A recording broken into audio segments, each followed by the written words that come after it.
In today's video, I'm going to teach you how to move a clip frame by frame in DaVinci Resolve.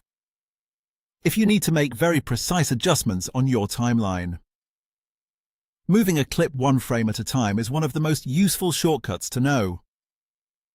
This is especially helpful when you're trying to line up a cut perfectly with audio, match the timing of another shot, or fix a clip that feels just a little bit early or late.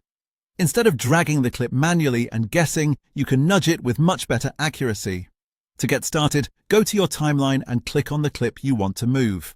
Make sure the clip is actually selected before using the shortcut, because DaVinci Resolve will only move the clip that's highlighted. If nothing is selected, the shortcut won't affect the clip you want. Once the clip is selected, hold down the Shift key on your keyboard.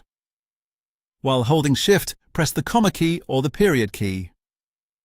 These shortcuts let you move the selected clip frame by frame on the timeline. One direction will move the clip earlier and the other will move it later, so you can tap the keys as needed until the clip is exactly where you want it. This is a great technique when you want cleaner timing without zooming in and dragging clips around by hand. It gives you more control and helps avoid accidental changes to nearby edits. If you overshoot the position, just use the opposite key to move the clip to back by a frame. A good tip here is to keep an eye on the timeline as you make each adjustment. Since you're moving in very small increments, it's easier to spot precise changes if you watch the clip's position closely. You can also play back the edit after each adjustment to check whether the timing feels right, especially if you're syncing movement, dialogue, or sound effects. So again, the process is simple. Click the clip you want to move, hold Shift, then press comma or period to nudge the clip frame by frame.